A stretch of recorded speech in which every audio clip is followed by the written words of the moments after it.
Salut tout le monde, ici Vincent pour une nouvelle capsule de Non mettre taré dessus, programme pour démystifier puis abolir un jour, on l'espère évidemment, l'intimidation. Au cours des dernières semaines, on vous a parlé, Catherine et moi, dans les autres capsules, de différents. J'ai également parlé de mon histoire personnelle, aussi comment spotter quelqu'un qui se fait intimider, parce que des fois, c'est difficile de savoir si quelqu'un intimide ou bien c'est seulement une blague. Donc aujourd'hui, à ce temps que vous êtes capable de savoir c'est quoi la différence entre une simple rigolade et quelqu'un qui se fait écœurer pour vrai, on va rentrer dans le vif du sujet en vous parlant de types d'intimidation. Parce que quelqu'un qui se fait intimider, c'est pas nécessairement quelqu'un qui se fait pousser dans une case tout le temps. Et je vais vous en parler de 4 types d'intimidation aujourd'hui. La première étant l'intimidation physique. Donc, comme j'ai dit tantôt, quelqu'un qui se fait pousser dans une case, quelqu'un qui se fait frapper, pousser, faire une jambette, ça, évidemment, tout ce qui inclut le contact physique entre deux ou plusieurs personnes.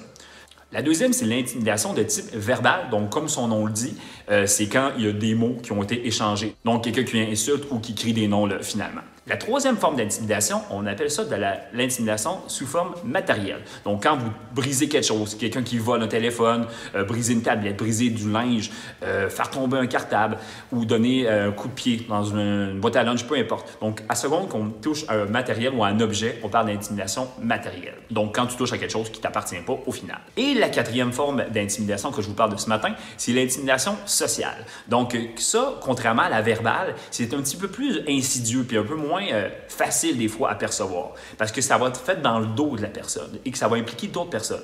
Du genre quelqu'un qui va propager une rumeur. Donc, il va aller voir un groupe de gens pour dire que telle personne a fait telle affaire. Donc là, on va l'isoler, on va le mettre de côté pour être sûr et certain que cette personne-là n'a pas d'amis ou que tout le monde commence à la détester puis commence à dire des rumeurs là, sur cette personne-là. Là, on parle évidemment d'intimidation sociale quand il y a plein de personnes qui sont impliquées.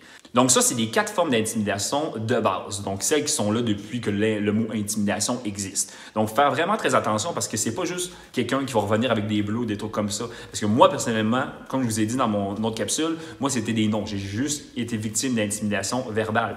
Jamais personne m'a frappé, jamais personne m'a fait mal. Donc c'est pas nécessairement toujours facile de voir. C'est pas quelqu'un qui va arriver nécessairement avec un bleu au bras ou un linge qui est déchiré. Des fois, quand c'est verbal ou social, ça paraît pas physiquement, évidemment.